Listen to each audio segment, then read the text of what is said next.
أعمق الكتب التي كتبها الكاتب العبقري مصطفى محمود هو كتاب لغز الموت، ولذلك فسنذكر لكم أروع ما قيل في ذلك الكتاب المثير للجدل.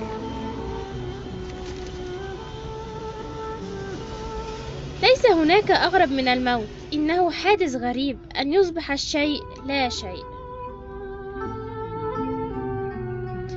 حتى الأفكار تولد وتورق وتزدهر في رؤوسنا ثم تذبل وتسقط، حتى العواطف تشتعل وتتوهج في قلوبنا ثم تبرد، حتى الشخصية كلها تحطم شرنقتها مرة بعد أخرى وتتحول من شكل إلى شكل. الحب قصة جميلة، الموت مؤلفها. الموت يبدو مكملا للحياة، يبدو كالبستان الذي يقتلع النباتات الفاسدة ويسوي الأرض ويحرسها ليفتح المجال للبذور الصغيرة الرقيقة لتطرح ثمارها. الأشياء الجامدة لها نهاية، والعين تدركها لأن لها نهاية في الطول والعرض والعمق، ولو كانت لا نهائية في طولها وعرضها وعمقها لاختفت ولأصبحت عالية على الإدراك غير موجودة.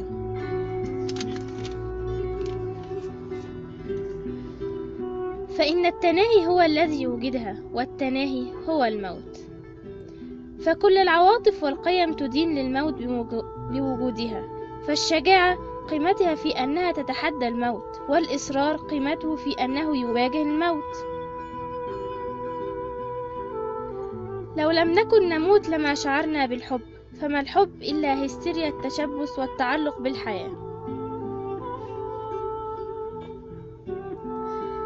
أنا من الخارج لي حدود، لي سقف ينتهي عنده جسدي، ولكنني من الداخل بلا سقف ولا قاع. فمن أنا وما هي حقيقتي؟ فكلما أمسكت بحالة من حالاتي وقلت هذا هو أنا، ما تلبس هذه الحالة أن تفلت من أصابعي وتحل محلها حالة أخرى هي أنا أيضا. إن دقات ساعة الحائط تقدم لك زمنا مزيفا. ابحث عن زمنك الحقيقي في دقات قلبك ونبض إحساسك. فإحساسنا بالسرعة والبطء ليس مصدر ساعة الحائط، ولكن مصدره الحقيقي الشعور في داخلنا.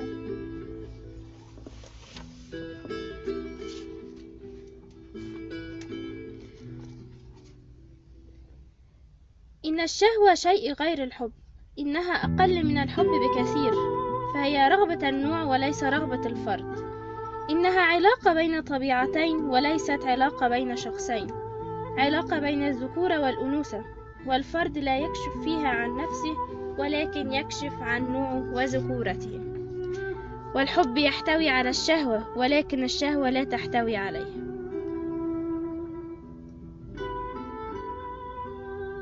مرة بعد مرة يكتشف الإنسان أن موضوعات حبه لا تملك وجودا حقيقيا، فالوردة تذبل والشمس تغرب والمرأة تشيخ والجديد في الفن يبلى. فيكتشف الإنسان أن من يستحق حبه هو الله وحده، لأنه هو الذي خلقه، وهو الذي تتجسد فيه كل هذه القيم اللانهائية. إن الإنسان معجزة المتناقضات، إنه فان ويحتوي على خالد، وميت ويشتمل على حي، وعبد ويحتضن قلبا حرا، وزمني ويحتوي على الأبدية. القشة في البحر يحركها التيار، والغصن على الشجرة تحركها الريح، والإنسان وحده هو الذي تحركه إرادته. الإنسان هو المخلوق الوحيد الذي يملك ناصية أحلامه. نستطيع أن نرغب أي رغبة ونحلم أي حلم ونتمنى أي أمنية، ولكن المأساة تبدأ في لحظة التنفيذ، حينما تحاول رغبتنا أن تحقق نفسها في الواقع فتصطدم بالقيود، وأول قيد نصطدم به هو الجسد.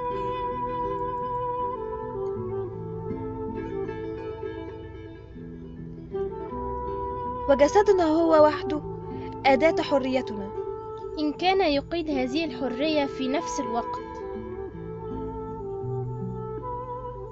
وليس جسدنا وحده بل أجساد الآخرين أيضا أدواتنا. إن المجتمع يضغط على الفرد وعلى حريته، ولكن العقل يستطيع دائما أن يقلب هذا الضغط إلى مصلحة ومنفعة وحرية، بأن يكتشف ببصيرته القوانين التي تربط الأشياء بعضها ببعض.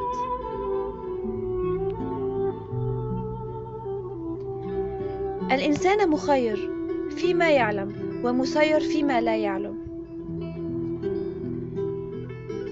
بكلمة أوضح، مخير مسير في ذات اللحظة، وهذا هو ما نسميه بالحرية البشرية، ولهذا أيضا فهو مسؤول بدرجة وليس مسؤولا بشكل مطلق.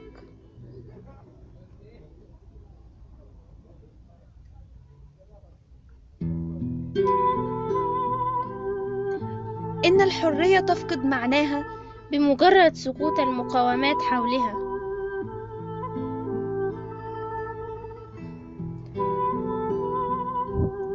أنت حينما تنام تتحول إلى شجرة.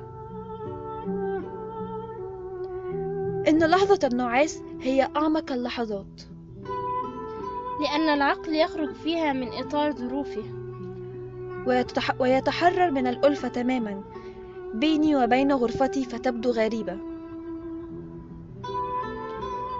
وهذه اللحظة لحظة عميقة، لأن العقل يخرج فيها من إطار ظروفه ويتحرر من الألفة والتعود والأحكام العادية، وينظر حوله من جديد ليصدر أحكاما جديدة أكثر تحررا.